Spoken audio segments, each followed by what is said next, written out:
네, 성도 여러분 안녕하십니까? 예, 안교 시간에 기도하다가 이름을 까먹어갖고 상당히 당황했습니다. 예, 기도해야 될 대상이 정말 많은 것 같습니다. 하여튼 아직도 조금 익숙하지 않은 것 같아요. 예. 태능교회 부임한 지 이제 3주를 벌써 지나가고 있는데 거의 15년간 제가 3번씩 일주일에 3번씩 설교를 하다가 3주 만에 이제 또 한 번 단상에 선다고 하는 게 이 생활이 굉장히 낯선 것 같습니다. 더하여 지난 한 주는 우리 가족들이 이제 격리된 상태로 지내게 되었는데 한 주간 그냥 교회 집에 갇혀 있다 보니까 정말 많은 시간들이 저한테 주어졌어요. 그래서 번잡한 일상들을 좀 멈추고 말씀 보고 기도하면서 참 복된 시간으로 한 주를 보냈는데, 그러면서 세상 돌아가는 모습들을 조금 깊이 볼 수 있는 그러한 시간들을 좀 가졌습니다. 그러면서 이번 안식일 이 말씀을 좀 전해야겠다 생각을 하면서 오늘 여러분들에게 좀 약간 각성할 수 있는 그러한 말씀을 좀 함께 나누려고 합니다. 여러분, 세상은 정말 격렬하게 요동을 치고 있습니다. 조금 더 정직하게 말하면 이 지구라고 하는 별이 어쩌면 거의 숨이 먹기 전 마지막 몸부림을 치고 있다고 하는 생각이 들 만큼 그렇게 흘러가는 것 같습니다. 2022년 현재 지구는 코로나 광풍이 여전히 그칠 줄 모르게 계속 불어닥치고 있고, 더하여서 우크라이나에서는 전쟁이 터져서 수많은 사람들이 목숨을 잃고 있습니다. 그런데 이런 것들은 어떻게 보면 표면적인 문제들이고 정말 심각한 문제가 다가오고 있는데, 그게 뭔가 하면 여러분들도 잘 아는 기후변화의 위기입니다.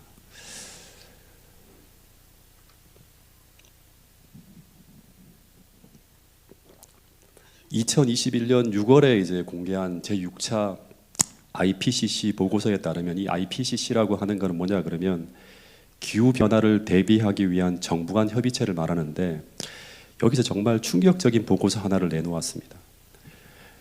이미 2018년도에 1.5도시라고 하는 특별 보고서가 있었는데, 그 내용을 보면 만약 지구의 평균 기온이 산업화 이전 대비 1.5도씨까지 상승하게 되면 이 지구라고 하는 이 지구를 이전의 환경으로 되돌리기 어렵다고 하는 그런 결론을 내렸습니다, 학자들이.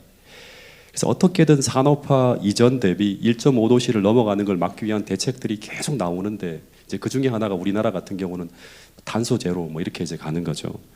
그런데 그 1.5도씨에 도달하는 기간을 2018년도에 나온 보고서에 보면 그 도달 시점을 2030년에서 2040년까지로 봤어요. 근데 이 충분하게 기간을 주는 이유는 뭐냐 그러면 정확하게 얘기하기가 어렵기 때문에 그 정도로 이렇게 보는 거예요. 10년 정도 텀으로. 근데 이번에 공개한 보고서에 따르면 10년을 당깁니다. 2020년부터 2030년에 지구 평균 기온이 1.5도씨까지 상승할 것이라고 하는 충격적인 보고서를 내놓아요. 그러니까 이미 지나간 거죠. 2020년, 2년 전부터 지금 이렇게 들어갈 수 있다고 하는 거예요. 그런데 지구 평균 기온이 1.5도씨가 넘어가면 어떤 일이 벌어질 수 있는가? 그 첫 번째는 과거 우리가 보지 못한 그런 자연재해를 볼 수 있다고 합니다. 그러니까 기록적인 폭우, 기록적인 폭염, 기록이에요. 다 기록을 세우는 거예요. 기록적인 폭설, 기상 관측 사상 최초, 이런 보도가 수시로 등장하면서 우리의 상상을 뛰어넘는 재난들이 계속 벌어질 거라고 하는 것입니다. 근데 작년부터 실제로 이런 일이 계속 벌어지고 있죠. 어디까지 올라갈지 모르는 기록적인 폭염, 어디까지 더 내릴지 모르는 기록적인 폭우, 기록적인 가뭄, 이런 것들이 상상을 초월하여 닥쳐올 수 있다고 하는 것입니다. 그리고 더하여서 이 더워진 지구 환경으로 인해서 코로나 바이러스 같은 우리가 과거 경험해보지 못한 역병이 창궐하는 것은 이제 다반사가 될 것이고, 또 하나 무서운 게 뭔가 하면 이 급변하는 자연 환경 때문에 동식물들이 적응하지 못하고 멸종하는 일들이 벌어지게 될 것이라고 합니다. 수온 상승으로 인해서 약 5억의 인구가 의존하는 바다 산호초가 이제 보고서에 따르면 90%까지 파괴될 거라고 합니다. 다 사라진대요. 그리고 바다 거북, 북극곰, 술록, 벵갈 호랑이, 그 다음에 흰토끼, 아프리카 치타, 뭐 멸종 위기에 몰린 그런 동물들이 수도 없이 나열할 수 없을 만큼 계속 이제 어떤 그런 환경이 닥쳐온다고 하는 것입니다. 제가 작년에 이제 영주 남북교회 주말 부흥회를 갔다가 거기서 한 집사님 댁에서 하루를 머물면서 보냈는데, 그 남편분이 제게 이런 말을 하더라고요. 그분이 사과 과수원을 하는데 요즘 꿀벌이 사라진다고 하는 거예요. 꿀벌이. 실제로 몇 년 전부터 제가 이렇게 기사를 보는데 제주부터 해남, 전국 곳곳에서 꿀벌이 막 1억 마리 이상 다 폐사되는 어떤 그런 일들이 계속 벌어지고 있다고 하는 뉴스가 나오는데, 그런데 이런 현상은 지금 우리나라뿐만 아니라 전 세계적인 현상이라고 합니다. 근데 우리가 꿀벌 하나쯤이야 하는 생각을 할 수 있는데, 여러분, 하나님이 만드신 이 생태계라고 하는 것은 모두 서로에게 도움을 주는 생태 사슬로 서로 연결되어져 있기 때문에 꿀벌이 사라진다고 하는 것은 어떤 신호를 우리에게 주는 거예요. 아인슈타인 같은 사람도 이게 진짜인지 뭔지 모르겠지만 꿀벌이 사라지면 4년 내에 인류도 멸망한다고 하는 그런 얘기를 했다고 합니다. 다시 말하면 지금 이 지구에 심상치 않은 변화가 오고 있다고 하는 것입니다. 왜냐하면 전 세계 식량의 63%가 꿀벌의 수분으로 열매를 맺기 때문에 꿀벌이 사라지면 초식 동물과 그 동물을 먹는 육식 동물, 나아가서 인간에게까지 영향을 미친다고 하는 것입니다. 여러분, 그래서 저는 이 기후 변화를 단순히 자연 현상이 변화되는 것으로 보지 않고 어쩌면 이것은 하나님이 만들어 놓은 천년계의 법칙이 하나 둘 파괴되면서 이제 이 지구가 더 이상 하나님이 만드신 생물이 살아갈 수 없는 환경으로 변해가고 있다는 것을 알려주는 신호로 보고 있습니다. 여러분, 그러면 이제 우리는 어디를 바라봐야 될까요? 무너져가는 세상이 아니라 이제 고개를 들어서 하늘을 바라봐야 돼요. 네. 여러분, 실제 마태복음 24장에서 주님은 말씀하시기를 재림의 시기가 임박해져 올 때 그때 여러 가지 징조들이 나타나게 될 것이라고 말씀하셨는데, 그런데 지금 나타나고 있는 이런 모든 자연현상, 사회현상, 종교현상은 어느 하나도 빠진 것이 없이 다 주님께서 말씀하신 그 징조들로 가득 차고 넘치는 시대가 바로 지금 우리가 살아가고 있는 이 세상의 모습이라고 하는 것을 우리의 영안이 열려 볼 수 있어야 한다고 하는 것입니다. 다시 말해서 마태복음 24장에서 말씀하신 그 모든 징조들이 마치 알람 시계처럼 요란하게 우리를 깨우고 있는 시대가 바로 지금 우리가 살고 있는 이 시대라고 하는 것입니다. 여러분, 그래서 우리가 하나 생각해야 될 것은 무엇인가 하면 우리가 단순히 코로나 바이러스 하나만 피하면 이제 안전한 세상이 오겠지라는 생각을 해서는 안 된다고 하는 것입니다. 여러분, 우리는 지금 인류 역사 전체의 흐름 속에서 오늘 우리가 서 있는 위치가 어디쯤인지를 우리는 말씀을 통해서 분명히 살펴보아야 합니다. 그리고 깨어서 오늘 우리가 어떻게 살아야 되고 다가올 미래를 대비해서 무엇을 준비해야 되는지 다가오시는 그분의 발자국 소리를 들으며 오늘을 준비하며 살아가는 태능교회 모든 성도들이 될 수 있기를 간절히 바라겠습니다. 그래서 오늘 저는 이런 혼란스러운 시대를 지나가고 있는데 우리가 이 시대를 어떻게 살아가야 하는지 배우기 위해서 제가 정말 좋아하는 책인 이 성경 첫 번째 책인 창세기를 통해서 한번 함께 교훈을 받고자 합니다. 여러분, 이 창세기는 그 모세가 미디안 광야에서 쓴 책입니다. 그런데 이 창세기는 왜 쓰여졌고 그리고 누구를 위해 쓰여진 책인가 하면 이 창세기의 기별을 듣는 대상은 모든 성경책은요 필요에 따라 쓰여진 거예요. 어떤 사람들이 어떤 시대의 그 필요에 따라서 필요의 요구가 있었기 때문에 쓰여진 책이에요. 근데 이 창세기의 기별을 듣는 대상은 당시 애굽에 살아가던 하나님의 백성들인 히브리인들이 그 수신자입니다. 근데 왜 그들에게 창세기라고 하는 책이 주어졌는가 하면 그 이유는 갑자기 애굽에 급격한 정세 변화가 일어납니다. 하나님의 백성들에게 아주 큰 고난이 닥쳐와요. 그때 하나님의 백성들이, 이스라엘 백성들은 그들에게 찾아온 이 고난을 해석하기 위해서, 고난을 해석해야지만 그 다음에 답이 나오는 거예요. 고난을 해석하고 그리고 그 고난을 극복하기 위해서 하나님께 막 부르짖어요. 그 결과 하나님께서 이스라엘 백성들에게 그 고난에 대한 해결책으로 주어진 빛이 바로 뭔가 하면 창세기라고 하는 책입니다. 그래서 이 창세기는 이스라엘 백성들에게 찾아온 그 시대의 고난을 해석하는 빛이고, 더하여서 그들이 그 고난을 해결하기 위해서 그들이 지금 나가야 할 방향인 가나안을 향하도록, 즉 그들이 가야 할 방향을 제시해 주는 빛이 담겨 있는 책이 바로 창세기라고 하는 책입니다. 그래서 그들이 이 창세기의 빛을 통해서 그들이 처해 있는 고난을 해석하고 나아가서 그들이 그 빛을 통해서 그들이 나가야 할 길인 가나안이라고 하는 방향을 찾고 그리고 그리로 나가기 위해서 순종하기만 하면 그들은 그 시대에 하나님께서 그들을 통해 이루시고자 하시는 인류 역사상 전무후무한 사건인 출애굽 운동이라고 하는 거대한 성령의 역사가 일어나는 것을 경험하게 된다고 하는 것입니다. 여러분, 마찬가지로 오늘 우리도 오늘 우리 시대에 벌어지고 있는 이 세상 역사를 오늘 우리에게 주신 이 시대의 빛을 통해서 정확히 해석해내고 더하여서 이 시대에 우리가 가야 할 길을 분명히 알게 된다면, 더하여서 그 길을 걸어갈 수만 있다면 오늘 우리도 하늘 가나안을 향한 영적 출애굽 운동이라고 하는 재림 운동이라고 하는 거대한 성령 운동이 우리 시대에 오늘 우리를 통해 일어날 수 있다고 하는 것이죠. 여러분, 그래서 우리는 성경을 그냥 단순히 은혜를 찾기 위해 보는 것이 아니라 시대를 해석하는 빛으로 보는 안목이 필요합니다. 왜 이 고난이 우리에게 찾아왔고, 그리고 우리는 지금 무엇을 의지해야 되고 어떻게 살아가야 하는지를 분명히 깨닫고 그 빛을 붙들고 살아가는 사람들이 누구인가 하면 바로 그리스도인이라고 하는 것입니다. 다시 창세기로 돌아가서 전 이런 상상을 한번 해보게 되었어요.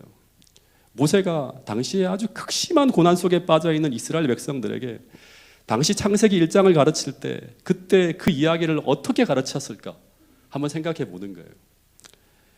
여러분, 창세기 1장 1절부터 2절에 보면 모세가 하나님께서 천지를 창조하셨다고 하면서 당시 하나님의 창조의 역사가 시작되기 전에 세상을 소개하면서 당시 세상은 이런 상태였다고 하면서 세 가지 단어로 당시 창조 전의 세상을 표현했습니다. 그 첫 번째는 뭔가 하면 대단히 혼란스러웠고, 또 하나는 텅 비어 있었고, 세 번째는 흑암이 기품이 있었다고 하는 그런 표현을 썼습니다. 그런데 이것은 당시 이스라엘 백성들이 처해 있는 상황을 묘사하는 단어들이었어요. 당시 이스라엘 백성들이 처해 있는 상황은 마치 하나님이 계시지 않는 것처럼 너무나 혼란스럽고 왜 이런 일이 닥쳐왔는지 모르겠어요. 삶이 허무해요. 뼈 빠지게 일해도 아무 게 남는 게 없어요. 너무나 허무해요. 그리고 미래는 어둡고 답답한 상황에 처해 있었습니다. 즉 하나님이 계시지 않는 것과 같은 상황이 그들에게 펼쳐지고 있었다고 하는 것입니다. 그런데 창세기 1장 2절에 보면 그런 세상 위를 하나님의 성신이 날고 있었다고 하는 것입니다. 이것은 마치 하나님의 신이 당시 이스라엘 백성들이 그런 복잡하고 혼란스러운 상황을 지나갈 때도 하나님은 여전히 당신의 백성 주위를 날고 있었다고 하는 것입니다. 그런데 이 하나님의 신이 수면 위로 운행한다고 하는 이 표현은 문학적 표현이에요. 원어를 보면 무라야페트라고 하는 표현을 썼는데 이것은 마치 독수리가 자신의 새끼가 머물고 있는 둥지 위를 날개짓하면서 보호하듯이 그렇게 그 위를 날고 있는 모습으로 표현하고 있는 단어예요. 그래서 이 창세기 1장 2절의 이야기는 오늘 우리에게 이런 이야기를 하고 있는 것입니다. 오늘 우리 삶에 이해할 수 없는 혼란한 일들이 벌어지고 있고 너무나 기가 막힌 어두운 일들이 벌어지고 있다고 하더라도 하나님은 그 순간에도 여전히 우리 곁에서 우리를 돌보시며 그 혼란스러운 순간을 함께 지나가고 있음을 잊지 말라고 말씀하고 있는 것입니다. 마찬가지로 출애굽기를 보면 당시 이스라엘 백성들이 그 혼란과 혼돈의 시간을 보내고 있을 때에도 그 보이지 않는 곳에서 그들을 돌보시는 하나님의 모습을 우리는 성경을 통해 보게 됩니다. 그래서 당시 이스라엘 백성들이 이해할 수 없는 고난 속에서 엄청난 고약이 시달리고 있었지만 출애굽기를 보면 그들의 인구가 늘어나는 기이한 현상이 벌어지고 있죠. 더하여서 산파들을 통해서 아이의 생명을 지키시고 모세가 태어나게 하시면서 끊임없이 그 혼란 속에서도 하나님은 그들을 돌보시며 새로운 시대를 열어가고 있었다고 성경은 이야기하고 있는 것입니다. 마찬가지로 그 하나님은 오늘 여러분들의 인생에서도 그렇게 일하신다는 사실을 꼭 믿게 되기를 간절히 바라겠습니다. 그래서 그 어떤 순간에도 우리는 이 하나님의 사랑하심과 돌보심을 잊어서는 안 된다고 하는 사실입니다. 제가 얼마 전에 너무나 힘든 시간을 보낼 때 왜 나에게 이런 일이 일어나고 있는지 너무나 힘들어하면서 어두운 시간을 보내고 있을 때 그때 하나님께서 제 마음에 들려주시는 음성이 이것이었습니다. 재훈아, 내가 너를 얼마나 사랑하는 줄 아니? 하는 거예요. 제발 너의 영안이 열려서 지금 내가 너를 위해 무엇을 하고 있는지 볼 수만 있다면 너는 그렇게 암흑 속에 빠져 있지 않을 거야 라는 말씀을 하시는 거예요. 그걸 막 기도하면서 막 듣는데 얼마나 울었는지 몰라요. 예. 주님, 하나님 제발 이것을 더 깊이 느끼게 해달라고. 여러분, 그래서 우리는 지금은 다 알 수 없어도 지금은 다 이해 못해도 우리는 우리 하나님께서 십자가에서 보여주신 그 사랑을 기억함으로 그 어떤 순간에도 그 하나님의 사랑만큼은 의심해서는 안 된다고 하는 사실입니다. 그래서 어떤 어려운 상황이 찾아온다 하더라도 그 하나님의 사랑과 돌보심을 기억하면서 우리는 앞으로 전진해야 된다고 하는 것입니다. 이 사랑이 우리의 힘이 되고 이 사랑이 우리 인생의 가장 어두운 시기가 찾아온다 하더라도 세상 역사의 가장 어두운 시기가 찾아올 때도 우리를 지탱해 줄 능력이 될 수 있다고 하는 사실을 태능교회 모든 성도님들께서 기억할 수 있게 되기를 간절히 바라겠습니다.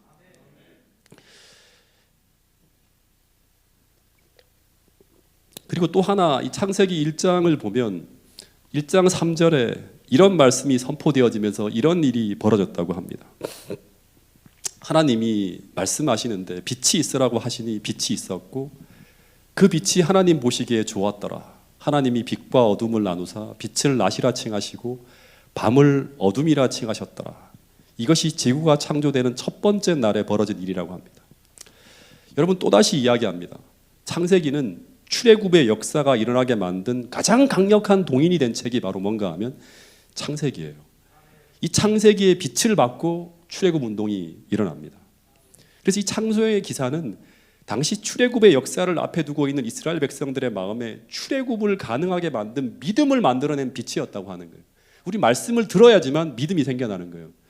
믿음은 들으면서 나는 거예요. 하나님 말씀을 들으면서. 여러분 하나님은 이 첫째 날 창조의 기사를 통해 당시 이스라엘 백성들에게 어떤 메시지를 전해줬을까 생각해요. 스토리를 알지만 어떤 메시지를 전해줬을까 이 이야기를 통해서. 그것은 바로 하나님께서 말씀하시자 이전에 없던 빛이 생겼다고 하는 것입니다. 다시 말해서 말씀 하나만으로 없던 것이 존재하게 되었다고 하는 거예요. 그런데 모세를 통해 이 창세기 1장 이야기를 배웠던 이스라엘 백성들은 이제 얼마 후에 이걸 공부하고 이제 얼마 후에 어떤 일이 벌어지는가 하면 출애굽 역사가 펼쳐질 때 하나님께서 모세를 통해 말씀하신 단 한마디도 땅에 떨어지지 않고 다 그대로 성취되는 걸 보게 됩니다. 언제 나일강이 피로 변한다 하면 피로 변하는 거예요. 장자가 죽는다고 하면 단 하나도 틀림없이 다 이루어지는 거예요. 다시 말해 창세기의 성경 기사가 단순히 글이 아니라 실제 역사로 실현되어지는 것을 보게 됩니다. 그런데 이런 경험 하나하나를 통해서 그들이 반드시 배워야 될 것이 무엇인가 하면 하나님의 말씀은 능치 못하심이 없다고 하는 거예요. 네. 여러분 이 이야기는 모든 시대를 관통하는 그리스도인들의 마음에 담겨진 하나의 믿음이에요.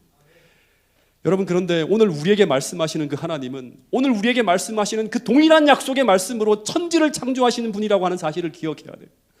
그래서 하나님 백성들은 어떤 사람인가 하면 그들은 이 하나님께서 약속하신 그 약속의 말씀이 말씀 그대로 반드시 이루어질 것을 믿고 살아가는 사람들이에요. 그래서 그들은 도저히 순종이 불가능한 명령이 내려지더라도 도저히 약속의 성취가 불가능한 상황에 처한다 하더라도 그들은 이 약속의 말씀을 믿고 어린 양이 어디로 인도하는지 순종하며 나가게 되는 사람들, 그 사람들이 바로 그리스도인이라고 하는 것입니다. 왜냐 그들은 그 약속의 말씀이 천지를 창조한 능력의 말씀이라는 것을 알고 있기 때문입니다.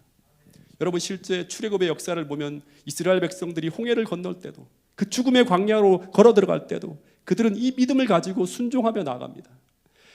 그리고 이 믿음으로 길이 없는 홍해를 향해 걸어갈 때 홍해가 갈라지고 죽음의 광야로 나갈 때 기적의 만나가 내리고 생수가 쏟아지는 그 하나님의 창조의 역사가 창세기에서의 그 기록만이 아니라 실제 그들의 삶 속에서도 또다시 재현되어지는 놀라운 구원의 역사를 그들은 경험하게 되었다고 하는 것입니다. 여러분 그래서 신명기 8장 3절에서 모세는 이 모든 것을 다 알고 있는 이스라엘 백성들에게 이런 말을 하는 거예요.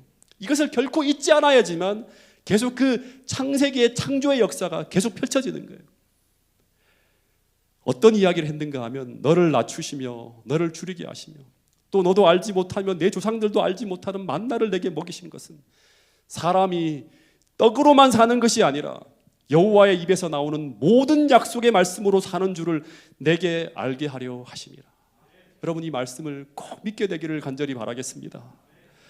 여러분 그런데 머지않아 미래 우리는 우리가 안전하다고 믿고 살아가는 모든 것들이 무너져 내리는 종말적 상황 속으로 들어가게 될 것이라고 여러분 요한계시록은 이야기하고 있습니다.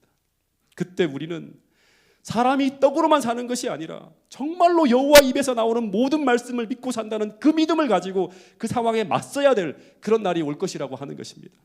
그런데 그날 우리가 정말로 창조주 하나님을 믿고 살아가는 사람인지 아닌지를 시험하게 될 그런 날을 우리가 경험하게 될 것입니다.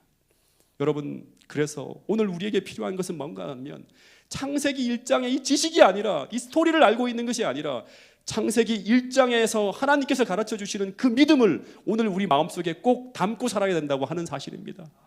그 믿음은 오늘 일상의 삶 속에서 그 믿음을 가지고 살아가는 가운데 경험을 통해 만들어진다고 하는 사실을 우리는 기억해야 됩니다.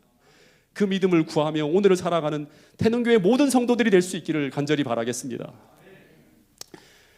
또 하나 이 창세기 1장의 창조 기사를 통해서 배워야 될 정말 중요한 교훈이 하나 있는데요. 그것은 무엇인가 하면 하나님께서 맨 먼저 만든 것이 무엇인가 하면 빛이었는데, 근데 이것은 태양이 있기 전에 존재했던 빛이라고 하는 것입니다. 왜냐하면 태양은 넷째 날 만들어졌기 때문이에요. 그러니까 이 이야기는 무엇을 말하고 있는가 하면 태양이라는 존재가 빛을 창조한 것이 아니라 첫째 날 하나님이 빛을 만드시고 넷째 날 태양의 창조를 통해서 그 빛을 태양이 발산하도록 태양을 만드셨다고 하는 거예요. 이 정말 중요한 것입니다. 근데 출애굽 시대에 이집트에 거주하던 사람들은 태양이 모든 빛의 근원, 모든 생명의 근원이라고 생각하면서 이 태양을 신으로 숭배하며 살았어요. 태양이 떠오르면 모든 어둠이 물러가고 그 태양의 따뜻한 온기에 온 세상 만물이 부활을 하고, 그리고 모든 만물이 태양 에너지로 식물이 살아가고 열매 맺고 하는 거예요. 그걸 먹고 우리가 또 사는 거예요. 그래서 그들은 태양을 보면서 이 태양을 모든 생명의 근원인 신으로 섬기며 살았어요. 근데 오늘날도 이 태양의 위대한 능력을 눈으로 보면서 이 눈에 보이는 태양을 신으로 숭배하는 사람들이 너무나 많죠. 태양이 떠오르면 다 빌잖아요. 막 미신을 믿는 사람들은. 근데 하나님은 창세기 1장의 이야기를 통해서 태양은 빛의 근원이 아니라 단순히 발광체에 불과함을 가르쳐 주기 위해서 먼저 빛을 창조하신 후에 넷째 날 태양을 만드셨다고 하는 것입니다. 여러분, 이것을 정확히 깨닫게 하기 위해서 당시에 이 이집트에는 태양신을 숭배하는 사람들이 어마어마하게 많았어요. 이 하나님께서 이 사실을 정확하게 깨닫게 하기 위해서 출애굽 당시에 벌어진 9번째 재앙을 통해서 이거를 정확하게 가르쳐 주십니다. 당시 애굽에 살던 모든 사람들은 9번째 재앙 때 모세의 말 한마디에 태양이 3일 동안 빛을 잃는 것을 목격합니다. 근데 태양이 빛을 잃었기 때문에 온 세상은 암흑에 잠겨야 되는데, 근데 이 태양은 빛을 잃었지만 고센 땅에 머물던 이스라엘 백성들에겐 태양빛 외에 또 다른 빛이 이스라엘 백성들을 비추는 걸 목격합니다.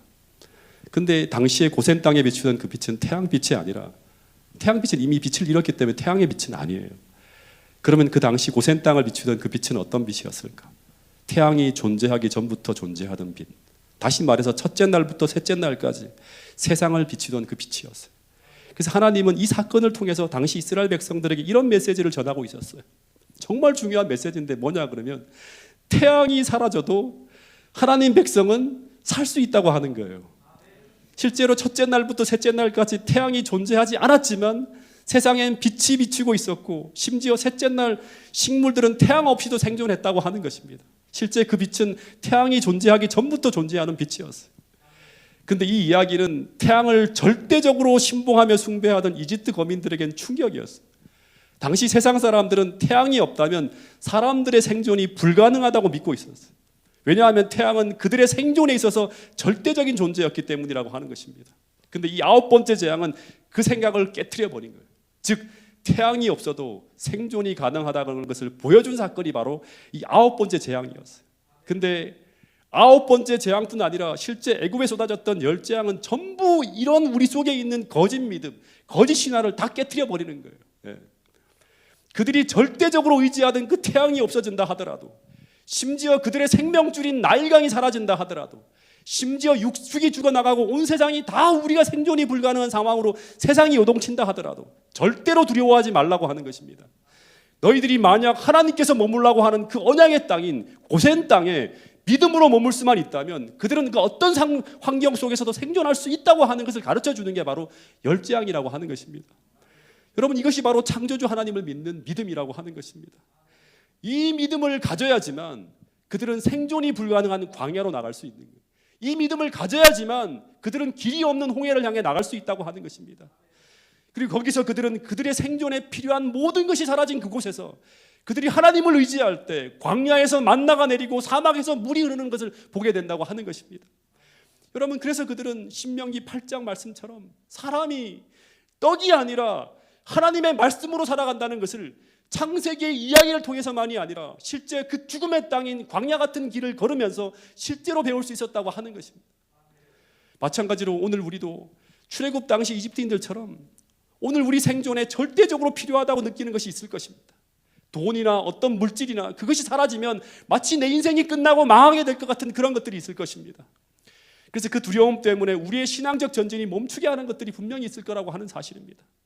근데 오늘 창세기 1장의 메시지는 오늘 우리에게 무엇을 말하고 있는가 하면, 오늘 우리 인생에 우리가 절대적이라고 생각하는 그 어떤 것이 사라진다 하더라도 우리 인생은 절대로 망하지 않는다고 하는 것입니다. 왜냐하면 오늘 우리가 하나님을 신뢰하며 살아갈 수 있는 그 믿음이 있다면, 천지를 창조하신 하나님, 출애굽의 역사를 가능하게 하셨던 그 하나님은 지금도 살아계셔서 지금도 여전히 당신을 찾고 구하는 자들에게 능력을 베푸실 것을 약속하고 있기 때문이라고 하는 사실입니다. 여러분, 이 사실을 꼭 믿고 살아가는 태능교회 모든 성도들이 될 수 있기를 간절히 바라겠습니다. 이 믿음이 사라지면 우리는 마지막 때 흔들리고 우리는 평안을 유지할 수 없다고 하는 사실입니다. 오늘 우리에게 가장 필요한 것이 바로 하나님께서 창조주 하나님이시고 그분이 나를 위해 무엇을 할 수 있는지를 아는 거예요. 제가 하나님을 믿기로 선택한 후 저의 신앙적 삶에 한 고비가 찾아왔는데, 그것이 바로 뭔가 하면 제사 문제였어요. 당시 큰형님과 둘째 형님이 전부 다 이제 직장 생활을 하느라고 태백을 떠났어요. 제가 아버지의 수발을 들고 있었는데, 제가 5남매 중에 막내거든요. 3형제 중에 제가 이제 셋째인데 그 마지막인 막내였는데, 근데 당시 우리 집에서는 제사를 어디까지 지내는가 하면 저한테 고조 할아버지 할머니까지 다 제사를 지내요. 그리고 아버지의 형님인 저한테는 큰아버님이죠. 그분까지 돌아가셔서 그 제사를 모시고 있어서 7분을 제사를 모셨어요. 근데 당시 우리 집안이 이 태백에 있었지만 실제로 이제 제 고향이, 부모님의 고향이 경북 문경이에요. 그리고 워낙에 유교적으로 이렇게 아주 똘똘 이제 그걸 되게 따지는 그런 집안이었고, 엄격한 유교 집안이라서 제가 제사를 지내기를 거부하면 어떤 일이 벌어지는가 하면, 마치 그것은 제가 이제 아버지를 부모로 섬기기를 거부하는 것과 마찬가지의 끔찍한 부효를 저지르는 것과 똑같은 상황이 되는 거예요. 근데 제가 이제 이 신앙을 저는 뭘 하면 제대로 하려고 하거든요. 근데 이거 둘째 계명을 범하고, 재림교회 보니까 되게 10계명을 많이 이렇게 이제 존중하는데, 제가 둘째 계명을 범하며 신앙생활을 한다고 하는 것은 의미 없는 생활을 하는 것 같아서 제사를 거부하기로 결심하고 기도를 했습니다. 하나님, 제발 저에게 용기를 주시고 제발 아버지와 제가 이 일로 인해서 큰 어려움이 생기지 않게 해달라. 아버지가 저를 44세 낳으셨기 때문에 저를 손주처럼 너무나 아끼고 사랑해서 이 사랑을 너무너무 받았기 때문에 아버지하고 불편해지는 건 저는 상상할 수 없는 그런 일이었어요. 그러고도 이 벌어질 상황을 생각해 보니까 이거 뭐 끔찍한 거예요. 아버지가 가만히 있을 것 같지 않아요. 그래서 몇 번을 제사를 그냥 다 지내요. 그냥 말 못하고 오늘 이번에 또 지내자 하면서. 그러다가 어느 날 제사를 지내다가 갑자기 그 아버지가 뭐라고 하는, 이리 와서 꼭 저한테 음복을 따르라고 합니다. 이렇게. 근데 제게 그 말씀을 하시는데 제가 이제 더 이상 못 하겠더라고요. 그래서 가만히 있었어요. 그랬더니 재훈아 뭐하냐? 재훈아 뭐하냐? 3번을 계속 불러요. 근데 제가 아버지 앞에 딱 무릎을 꿇고, 아버지, 제가 교회를 다니고 있고 그래서 이제 더 이상 둘째 계명을 범하는 우상 숭배를 할 수 없습니다 라고 말씀을 드렸어요. 그랬더니 아버지가 저를 쳐다보더니 아무 말씀도 안 하시고 빨리 술 따러 그러는 거예요. 그래서 계속 제가, 아버지, 저는 더 이상 제사를 지낼 수 없습니다. 술 따르라니까 계속 그 말씀을 하시는 거예요. 그랬더니 아버지가, 제가 또다시 못하겠다고 있으니까 아버지가 제사를 지내다 마시고 벌떡 일어나서 넌 더 이상 이제 내 자식이 아니다고 말씀해. 당장 나가라고 막 소리를 지르시는 거예요. 제가 계속 무릎을 꿇고 있었어요. 그랬더니 이제는 제가 말을 안 들으니까 어머니를 향해서 이런 조상도 없고 부모도 모르는 이런 천하의 불쌍놈을 당장 쫓아내지 않고 뭐하고 있냐고 막 소리를 지르시는 거예요. 그래서 어머니가 아버지에게 잘못했다고 말씀드리고 당장 제사를 지내라고 막 저한테 호통을 치는 거예요. 근데 제가 더 이상 이 제사는 지낼 수 없다고 하니까 아버지의 원성이 더 높아지고 밤 12시에 제사를 지내잖아요. 동네가 막 시끄러워지는 거예요. 더 이상은 제가 집에 머물 수가 없는 거예요. 그래서 밤 12시에 제가 집에서 쫓겨나게 됩니다. 근데 당시 겨울이었는데요. 태백을 아시는 분은 아시겠지만 태백의 겨울이, 제가 그 20대 때 그 태백은 진짜 추워요. 예. 밤 12시에 그냥 밖에 그냥 잠바 하나 걸치고 나갔는데 30분을 버티기가 어려운 거예요. 어디 갈 데도 없고 밤 12시에 그 동네를 몇 바퀴 빙빙 돌다가 다시로 집으로 이제 조심조심 들어갔어요. 근데 불이 켜져 있는데 제가 다시 들어왔는데 이상하게 아버지의 불벼락이 떨어져야 정상인데 너무나 조용한 거예요. 근데 어머니가 제가 들어오자마자 막 반기면서 빨리 들어와 자라고 하면서 자리를 다 펴놓은 거예요. 그 나중에 알고 보니까 바깥 날씨가 하도 추우니까 그때 막 진짜 추웠거든요. 아버지가 계속 재훈이 아직 안 들어왔냐고 계속 물으셨다. 더 놀라운 것은 나중에 알고 보니까 아버지는 제가 하도 열심히 교회를 다니는 것을 보고 언젠가 이런 일이 벌어질 것을 미리 예상하고 있었다고 하는 그런 이야기를 들었어요. 완전히 제가 염려하던 상황과 달리 너무나 쉽게 문제가 해결된 거예요. 저는 집에서 쫓겨나고 영원히 아버지를 못 볼 줄 알았어요. 이 일로 인해서. 근데 여러분 단 30분 만에 밖에 나갔다 들어오니까 모든 문제가 다 해결된 거예요. 근데 이런 문제를 놓고 제가 덜덜 떨면서 몇 달을 고민하고 지냈다고 하는 것입니다. 여러분, 하나님은 내가 믿음으로 전진하기만 하면 그 모든 것을 해결하기 위한 모든 준비를 다 끝내놓았다고 하는 사실입니다. 그래서 아무리 순종하기가 불가능한 상황처럼 보인다 하더라도, 아무리 두려운 상황처럼 보인다 하더라도 오늘 내가 행하려고 하는 그것이 주의 뜻이고 그것이 하나님의 명령이라면 거기에는 그것을 이루게 하시는 하나님의 능력이 나타남을 꼭 믿을 수 있게 되기를 간절히 바라겠습니다. 이것을 체험하고 경험해야지만 그것이 우리의 능력이고 우리의 영적 부, 즉 미래의 영적 재산이 될 수 있다고 하는 사실을 꼭 기억할 수 있게 되기를 간절히 바라겠습니다. 이제 말씀을 마치면서 눈을 감고 잠시 생각하는 시간을 좀 갖도록 하겠습니다.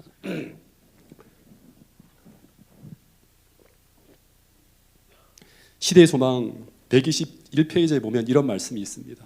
이건 정말 제가 좋아하는 말씀인데요. 이 말씀은 마지막 시대를 살아가는 우리에게 너무나 중요한 말씀입니다. 이 세상에서라도 하늘에 계신 우리 아버지의 뜻에서 이탈하는 것은 우리에게 유익하지 않다. 이 세상에서도 마찬가지예요. 이 세상에서도 하늘에 계신 우리 아버지의 뜻에 조금이라도 이탈하는 것은 우리에게 유익하지 않다. 우리가 하나님의 말씀의 능력을 깨닫게 될 때, 천지를 창조하신 그 하나님께서 우리에게 말씀하시는 이 말씀이에요. 이 말씀대로 따를 때 이 말씀의 능력이 나타난다고 하는 것, 우리가 하나님의 말씀의 능력을 깨닫게 될 때 우리는 식량을 구하거나 우리의 생명을 구하기 위하여 사단의 제의를 따르지 않을 것이다. 우리의 유일한 물음은 하나님의 명령은 무엇인가, 하나님의 약속이 무엇인가가 될 것이다. 이러한 사실을 깨닫고 우리는 하나님의 명령을 순종하고 그 약속을 신뢰해야 된다. 여러분, 한 주를 살아가실 때 매 선택의 순간 이 질문이 오늘 우리 모두의 질문이 될 수 있기를 간절히 바라겠습니다. 다시 말해서 오늘 내 형편이나 내 상황이 아무리 하나님의 약속이 성취가 불가능하다고 말한다 하더라도 그것이 주님이 말씀하신 약속이라면 그 약속을 믿고 전진할 수 있는 믿음, 그 믿음을 가지고 우리는 이 요동치고 혼란스러운 이 마지막 시대를 하나님과 동행하면서 주님이 인도하시는 그 하늘을 향해서 매일 매순간 전진하며 나갈 수 있다고 하는 사실입니다. 그 믿음을 꼭 소유하게 해달라고, 그 믿음을 가지고 살게 해달라고 이 시간 주님 앞에 간절히 구하시는 여러분과 저가 되기를 간절히 바라면서 오늘 말씀을 줄이도록 하겠습니다.